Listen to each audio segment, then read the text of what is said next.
함께 보실 말씀은 에스라 1장 1절 말씀입니다.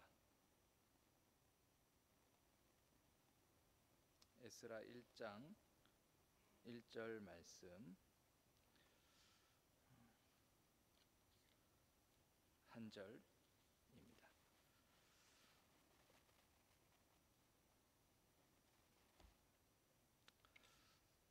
다 같이 한 목소리로 읽도록 하겠습니다. 시작.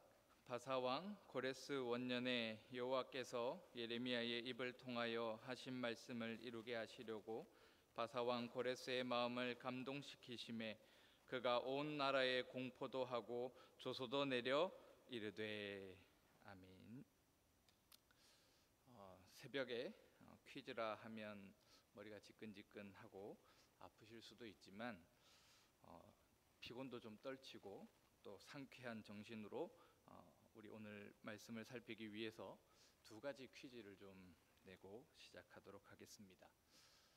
먼저는 탱자탱자 놀고 있는 사람들에게 무엇인가를 열심히 할 것을 알려주는 성경은 무엇인가 하는 것입니다. 무엇일까요? 네, 에스라입니다. 우리 옆 사람과 한번 인사하실까요? 기도에 좀 더 에스라. 네, 또 한 번 더 하실까요? 말씀에 좀 더 에스라입니다. 네. 두 번째는 어제 우리가 살폈던 특세 1일차 주제가 무엇인가 하는 것입니다. 혹시 기억나시나요? 안 나시나요? 네, 제가 한번 읊어드리면 포로 귀환 시대 이스라엘의 신앙과 교훈입니다. 우리가 함께 살폈던 이 주제는 이제 40일간 이어질 에스라, 느헤미야, 에스더를 관통하는 핵심이기도 합니다. 그렇기 때문에 아주 중요한 것이죠. 우리 다시 한번 옆 사람과 인사하겠습니다. 기억할라고 에스라. 네. 그리고 한 번 더 덧붙여서 특세 나올라고 에스라. 네. 저는 오늘 소임을 다한 것 같습니다. 이제 에스라를 잊지 않으실 것 같아서 저희 소임은 다한 것 같습니다. 오늘 우리는 에스라에 대해 살펴보고자 합니다. 에스라라고 했을 때 우리가 보통 생각하게 되는 내용은 고레스 왕이 조서를 내려서 이스라엘 백성들로 하여금 유다 예루살렘으로 돌아가 성전을 건축하도록 했던 이야기, 또 바사, 그러니까 페르시아에서부터 귀환한 사람들이 유다 예루살렘의 성전을 건축하기 시작했던 이야기, 그리고 이 소식을 들었던 유다와 베냐민의 대적들이 성전 건축을 방해하면서 아닥사스다 왕에게 서신을 올려 성전 건축이 완전히 중단되어 버렸던 위기의 이야기. 하지만 1차 기환자들이 이에 굴하지 않고 하나님께서 함께 하심을 믿으며 성전 건축에 다시 열을 올리자 대적들이 아닥사스다 왕에게 서신을 올려서 또 제지하려 했지만 오히려 이것이 성전 건축에 필요한 모든 비용과 그 이상의 비용을 충당하게 하며 성전 건축에 있어서 넉넉하고 풍족하게 건축을 하게 되었던 그런 이야기들을 우리는 생각하게 되어집니다. 그렇게 성전이 건축되고 2차 귀환자들이 에스라와 함께 돌아왔을 때, 예루살렘으로 돌아오자마자 에스라는 예루살렘 성전의 본 모습을 되찾기 위해 힘썼던 그 에스라의 고군분투했던 이야기, 레위 사람들을 찾아서 불러 모아다가 다시 하나님 앞에 제사 드리는 것을 섬기도록 하고 금식하며 간구함으로 회개를 촉구했던 에스라의 요청들, 모두가 함께 모여 금식하며 회개한 후에 이스라엘 안에 있는 우상과 부정한 것을 제하여 낼 것을 결단하며 그 일에 전심전력하며 하나님 앞에서 정결을 갖추고자 했던 그 에스라의 촉구를 우리는 에스라를 말했을 때 떠올리게 됩니다. 이렇게 그야말로 에스라라고 했을 때 우리가 떠올리게 되는 이미지는 이노베이션, 혁신입니다. 혁신이 무엇입니까? 혁신이라는 것은 물 한 방울 나지 않는 광야에 물이 흐르게 하는 것, 또 수많은 사람들이 바이러스로 인해서 죽어갈 때에 바이러스에 의해 죽지 않도록 백신을 개발하는 것을 우리는 혁신이라고 합니다. 그러니까 아무것도 없는 곳에 터를 닦고 건물을 지어 올리는 것이 바로 혁신입니다. 에스라의 이야기는 이처럼 혁신을 소개합니다.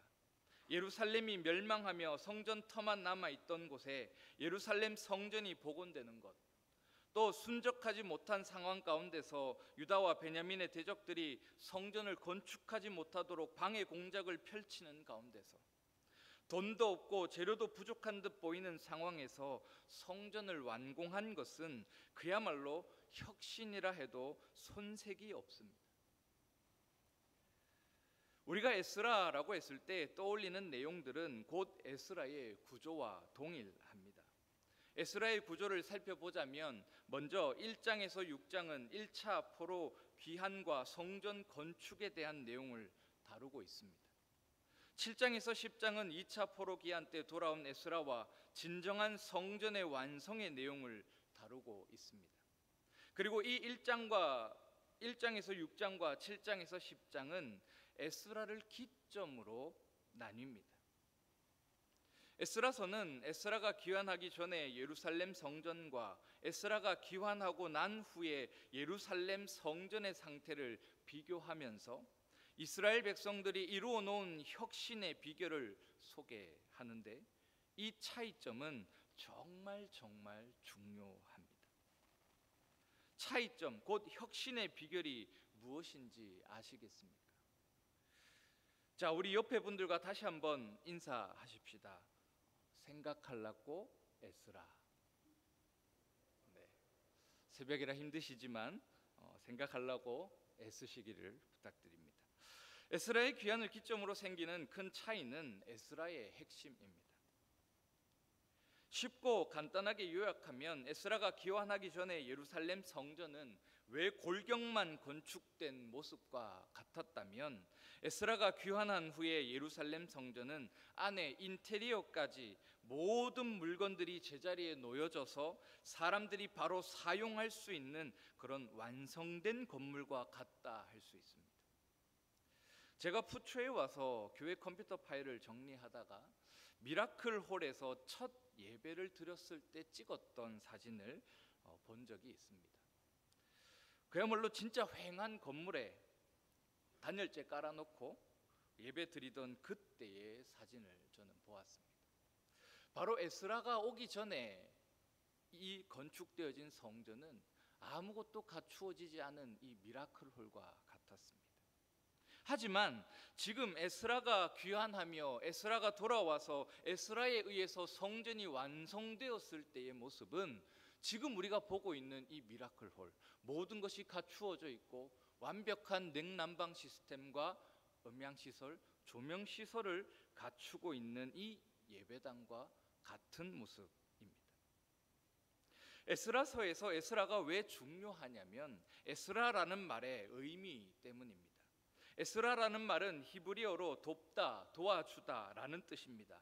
그러니까 에스라서는 조력자 에스라를 비추어 주면서 에스라가 어떻게 조력자로서 일했는지, 무엇을 도와주었는지를 우리에게 알려줍니다. 그렇게 에스라를 읽는 우리는 무엇을 도와주는 사람이 되어야 하는지를 깨닫게 됩니다. 조력자 에스라는 오늘 본문 1장 1절을 시작하며 에스라가 가리키는 원형으로서의 조력자 되시는 하나님을 우리에게 소개합니다. 에스라 1장 1절은 이렇게 기록합니다. 바사왕 고레스 원년에 여호와께서 예레미야의 입을 통하여 하신 말씀을 이루게 하시려고 말입니다. 그렇습니다. 에스라서는 아무것도 없던 광야에서 물을 만들어내는 혁신에 견줄 만한 아무것도 없는 곳에서 성전을 건축한 자들을 보여줍니다.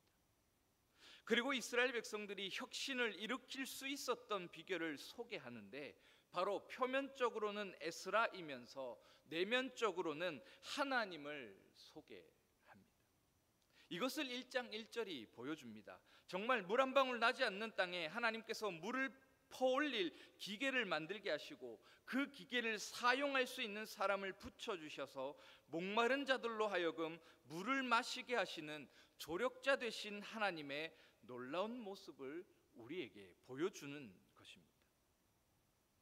그렇게 에스라는 우리를 섬기시는 하나님을 본받아 이스라엘 백성들을 섬기기 위해서, 이스라엘 백성을 도와서 하나님 앞에 서도록 하기 위해서 하나님께서 약속하신 약속을 받아 누리는 자녀가 되게 하기 위해서 보냄받은 조력자 에스라의 모습을 보여주는 것이죠. 에스라 7장 6절을 보면 이 에스라가 바벨론에서 올라왔으니 그는 이스라엘의 하나님 여호와께서 주신 모세의 율법에 익숙한 학자로서 그의 하나님 여호와의 도우심을 입음으로 왕에게 구하는 것은 다 받는 자이더니라고 기록합니다. 즉 에스라는 말씀에 근거하여서 이스라엘 백성들이 성전을 성전답게 세워가도록 돕는 조력자였고, 하나님을 알지 못하는 이스라엘 백성에게 하나님을 소개하며 하나님께서 원하시는 뜻을 소개했던 조력자였습니다. 그야말로 성전을, 건물이었던 성전을 하나님이 거하시는, 하나님이 임재하시는 공간으로 만들어낸 자가 바로 이 에스라였다는 것이죠. 성도 여러분, 이스라엘 백성들이 성전을 건축할 때 굉장히 큰 어려움이 있었습니다.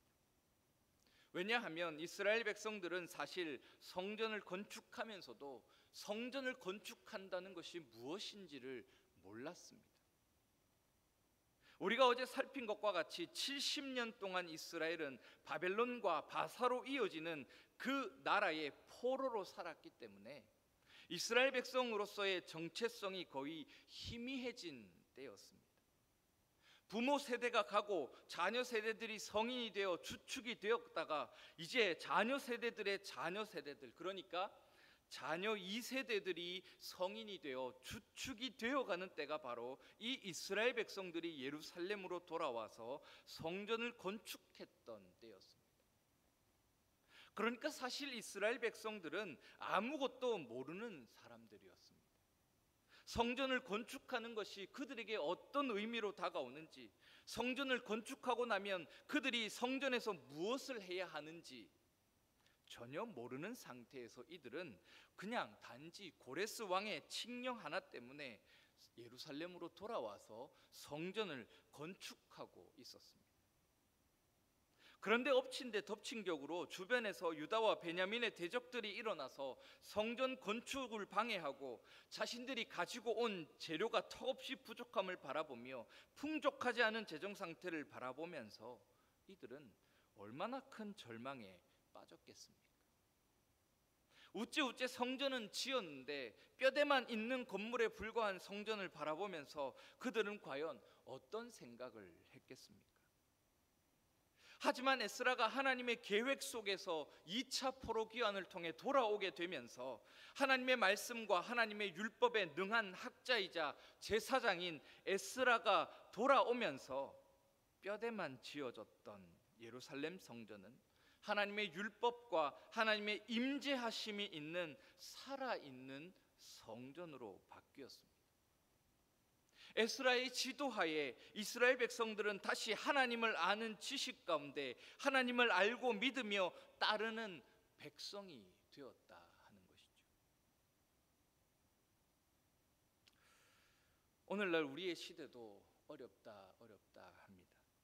그리고 주위를 둘러보면 실제로도 어려워 보입니다. 세상 가운데 살아남기가 쉽지 않고 세상 가운데 그리스도인으로서 정체성을 가지고 살아가는 것이 불가능해 보이는 시대를 우리는 살아갑니다. 하지만 우리에게는 언제나 든든한 조력자가 있습니다. 나의 등 뒤에서 나와 함께 하시며 나를 밀어주시는 하나님, 내가 힘들 땐 내 손잡고 이끌어 주시는 하나님, 내가 원수들로부터 괴롭힘을 당할 때면 나의 피할 바위가 되시고 피할 피난처가 되시는 하나님께서 나의 조력자가 되어 주십니다. 이 시간 어려운 시대 속에서 하나님을 더욱 붙잡고 기도하며 말씀 위에 든든히 세워져 가시는 저와 여러분들이 되시기를 축복합니다. 이 시대 속에 말씀 가지고 기도에 힘쓰며